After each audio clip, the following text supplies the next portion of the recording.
Mike Garland with Carlisle Events, sitting down with Carlisle Events co-owner and co-founder Bill Miller. Bill, you've been a longtime collector of cars and you've been a key component in the automotive hobby for decades. And many people know who you are as the businessman, but who is Bill Miller, the car collector? I've just loved cars all my life, Mike. I can remember as a child drawing pictures of cars in my notebooks at school, and I've just always been a car guy. And I couldn't wait till I was 16 and got a driver's license, and actually I got it just hours after I was 16 years old. And I've loved cars ever since. I've been in the car business. I've owned 2 Chevrolet dealerships, a Ford dealership, and a Volkswagen dealership. So I've just loved cars. Why did you start collecting in the first place? You know, back in the day you could buy cars for a little bit of money, and never really had much, but I could buy cars for $25 or $50 or $100. And I was buying and selling even as a youngster because I was trying to update my own cars and fix my own cars and make a little money doing it. And it just enticed me more and more to get into the car business in the retail end.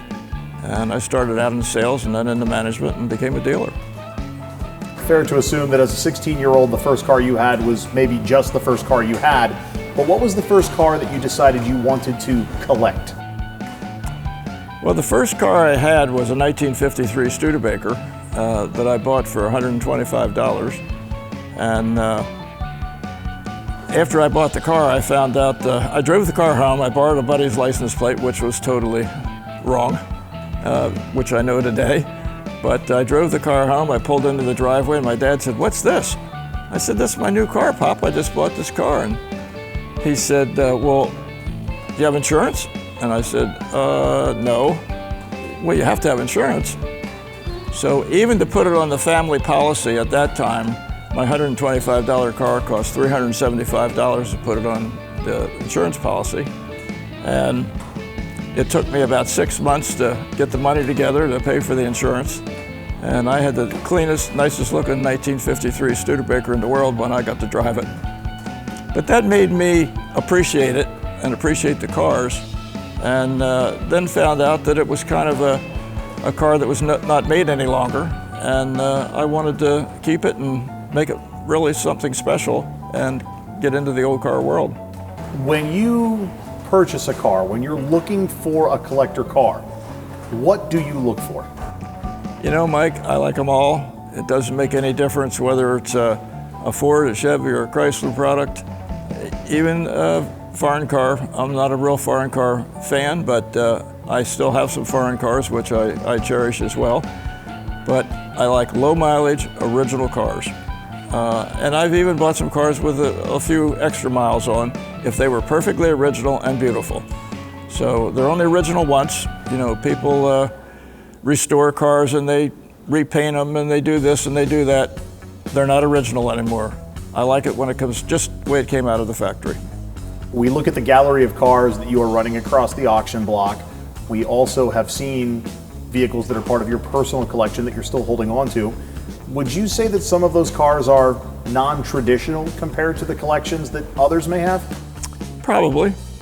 And like I said, the reason I collected them was because they were perfect original cars, and I like them that way. I started out really looking at Kaiser Frazer cars. Those cars were certainly collectible at the time, and they were inexpensive when I really couldn't afford to buy, you know, super collectible cars.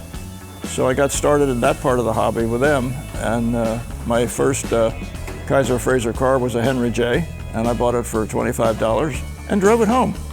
I've heard musicians say before that if they could write a song differently, they would, given how they change over the course of time. How do you feel about owning certain cars now versus when you purchased them originally?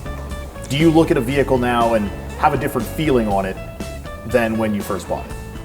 Not really. You know, they're all part of my family. I really looked at each and every one of them as something special, and take care of them all the same way. And they've always been stored inside. They've always been in air conditioning, most of them, and heat. So, you know, they're part of the family. They're not just piece of metal. Do you have any advice or wisdom to share for people that may be purchasing your cars, or for anyone just getting started in the collector car hobby? That's the nice part about the hobby, Mike. You don't have to be wealthy to have a collector car. You see that at our auctions. There's cars that are $5,000 at our auctions. There's cars that are, $500,000. But to get into the hobby, the people that are in the car hobby are just wonderful people. We say that all the time. 500,000 people come through this fairgrounds every year, and they're just great people. We just don't have problems. We don't have trouble. They're here to help each other. They're here to enjoy the hobby. And I recommend this hobby to anyone. I really do. I really feel that it's a great family hobby. Dad buys a car for the 16-year-old. They restore the car together. They fix up the car together. And guys and girls, it's not just a male hobby anymore. It's amazing how many young ladies are involved in our hobby. Is there going to be one car as part of this collection that you're going to be sad to see go? Mike, there's 20 cars here that I am very sad to see go. To be very honest with you, a little bit of me is going to go with each car. There's no question about it. Bill, we ask you a lot of questions leading up to the presentation of the cars themselves. Now it's time to actually talk nuts and bolts, and we're starting here with this 1958 Cadillac two-door hardtop. Talk about this car. Mike, this was a one-owner car. When I got an opportunity to purchase it, it's got the original tires on it, and there's 12,000 miles on it. It's probably the nicest 58 Cadillac that there is. It's just an absolutely gorgeous car. Can you imagine restoring a car like this? It cost $250,000 to restore a car like this, and it's perfect. And the next car, Mike, is a 1985 El Camino. I've always been an El Camino guy. I've loved them all my life, and I've had quite a few El Caminos. Had an opportunity to buy this car, 65,000 mile car, just in beautiful condition. Everything works on it. It's just ready to go car. After the collectability of El Caminos, Mike, I kind of went to the S10s. The S10s were a little newer. This is a 2000. I always keep a spare. I drive an S10 every day. I have a 98 that I drive every day, and I have this 2000 that I use. So one extra vehicle, the 2000 is going to be sold. Once again, another nice little vehicle, air conditioning, everything works. Once again, another beautiful low mileage car. This is a 1985 Monte Carlo SS. The styling on these cars was just spectacular. This is an 11,000 mile car. Once again, a perfect, beautiful car that somebody can really appreciate and enjoy. As I've always said, Mike, I'm kind of an American car guy, but I really do kind of like some of the German cars as well. This was my wife's car that was in Florida, and we've moved her up to her newer Mercedes. And this is a 2007, beautiful little sedan. Somebody wants just a great grocery getter and a real car. There it is, a beautiful 2007 Mercedes. This little cream puff 1999 Mercedes is a 69,000 mile one-owner car. Just an absolutely perfect little car. Once again, if somebody needs a car for an everyday car, or they want it as far as collectability, these C280s are just wonderful cars. Bill, you have an awesome array of cars, and I've really enjoyed talking with you about them, but I have always enjoyed a motorcycle with a sidecar. What's the story on this one? I had an opportunity to purchase this, and I've had a bunch of fun with it. Being able to take somebody on a motorcycle in comfort in a sidecar is really something special. This is a 9,000 mile 1976 Honda Goldwing. Just absolutely a beautiful, beautiful toy. If somebody wants something unusual to play with and to use, it's just in great shape. A foreign car, German car, Volkswagen Rabbit pickup truck. This was actually my runaround truck for quite a few years. I'm a bicycle guy, and I'm always picking up bicycles along the way. This thing will hold about 7 bicycles, believe it or not, in the back. And I ran it from here to Ocean City, New Jersey constantly. It's a diesel with air conditioning. And just a sweet, driving little pickup truck for somebody that wants a really unique pickup truck. These things are very desirable right now. Once again, Volkswagen product. The Karmann Ghias were the sports car of the Volkswagen line. And this one-owner car, all original, just a beautiful version of the Karmann Ghia. And this one has the older style bumpers on it. They made those big, bulky kind of bumpers on them when they got a little newer. This is just a beautiful Karmann Ghia for somebody that's looking. This is a 1971 model, so if somebody's looking for a Karmann Ghia, they aren't going to find a nicer one. It's beautiful. This is one of my El Caminos. I had an opportunity to purchase this car. Once again, a one-owner car with 8,000 original miles. And this was the last year of the El Caminos. This is an SS, fully loaded. And talk about a perfect car. It's just absolutely brand new when you take a peek at it. Nothing was ever in the bed of the truck. There's no scratches in the bed or anything. It's just a brand new El Camino. I had a chance to buy another one-owner car. This is a 1972 Volkswagen convertible. The people bought it brand new. It's a local car, it came right from Mechanicsburg, Pennsylvania, and just clean as a pin and runs like a top. This car has a fantastic story. I was in Florida at the time, and somebody had stopped in the fairgrounds and said, is Bill Miller here? And I wasn't there, and he said that he had a car for sale, that his brother was ill, and he needed to sell the car. And so the information was drifted down to me in Florida, and I had somebody go look at the car. And ironically, 1956 Bel Air convertible, totally original car, original top. And the story is even better than the car. In 1966, the car was 10 years old, had 27,000 original miles on it, fully loaded up for a 1956 Bel Air. Back in those days, every little thing was an option on a car. And I've had many people just come and check this car out for chalk marks and for all the different originality things because it was such an original car, and they're just not that way anymore. But in 1966, this car was in York, Pennsylvania, and this couple had the car. They were out to dinner, and they were driving through town.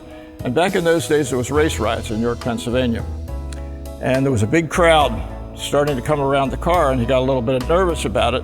So he decided he was going to scoot off and get out of the area because he saw somebody coming at him with a machete. And as he pulled away, and you can look back here on this fender, it was just barely skimmed with the machete. I didn't have it repaired because the story of the history of the car was so fantastic that I just didn't even get it repaired. At that time, they took the car, took it home, put it up on blocks, 1966 now, and the car sat there until I purchased the car in the 80s. So once again, totally original car, Bel Air convertible with automatic transmission, power steering, power brakes, many, many options, even a tissue dispenser, a real spectacular 56 Bel Air convertible.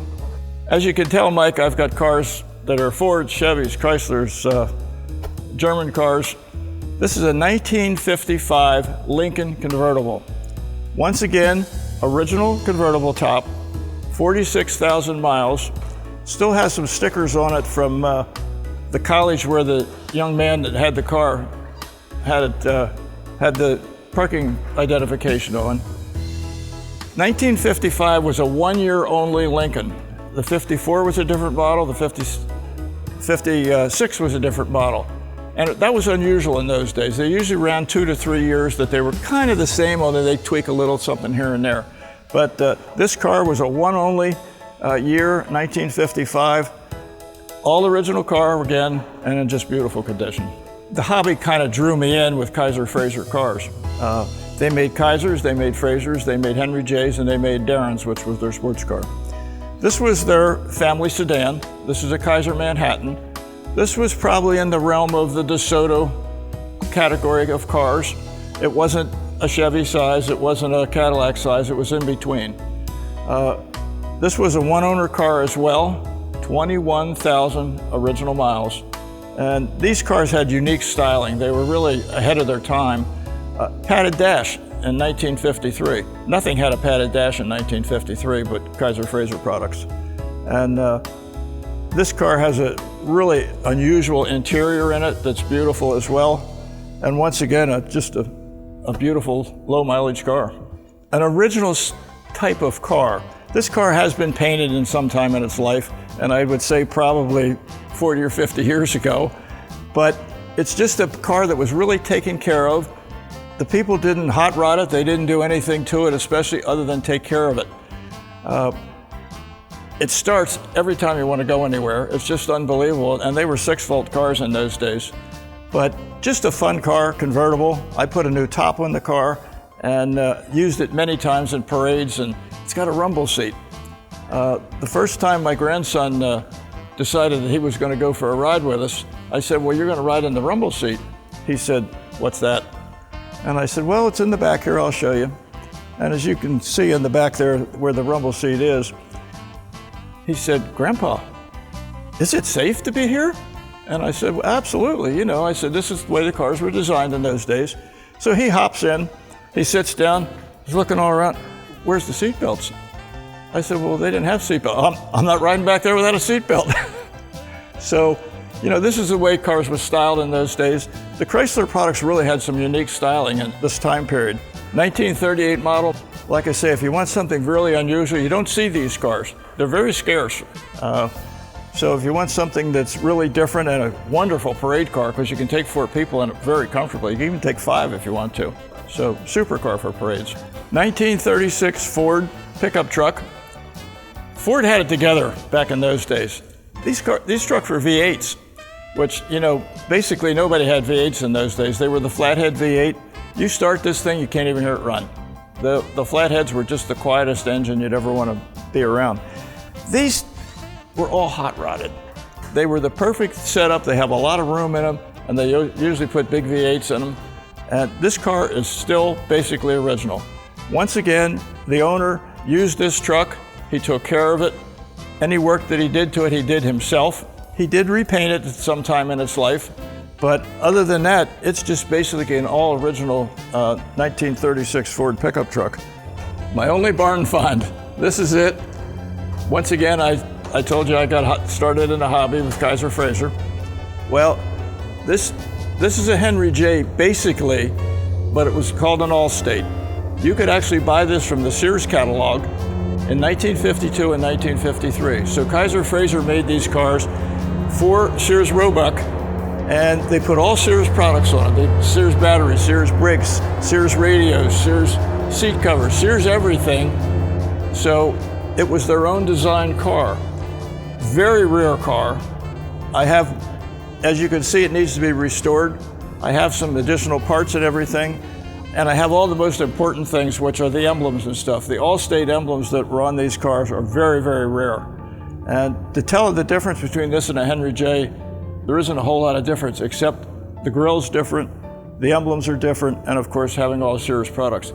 But these weren't built in the thousands, these were built in the hundreds. So this very, very rare car. It's certainly worthwhile for somebody that wants to restore this car. I've had it for probably 40 years, never had an opportunity to get it restored. Runs like a top. I drive it, it's drivable, but it's a barn find that needs to be restored. But mechanically, I went through it in the 90s and did everything to it mechanically so it was sound and ready to go, and I was ready to get it restored, and it just didn't happen. But it's always been kept inside. Talk about unique, Mike. This is a 1981 Rabbit pickup. This truck has never been titled. In other words, it's still on a certificate of origin from the factory. It belonged to a dealer that was a Volkswagen dealer. He put 16,000 miles on the truck, and I had an opportunity to purchase it. So the next owner of this truck will be the first owner, because it's never been titled in any state, anywhere. It's still under the certificate of origin. 5-speed, air conditioning. I'll guarantee you, it's the nicest Rabbit in the world. There isn't another one that looks like this. And the unique part is that cap that's on the back as well. The cap that's back there is all fiberglass cap. I've never seen another one like it. And just a beautiful addition to the pickup truck.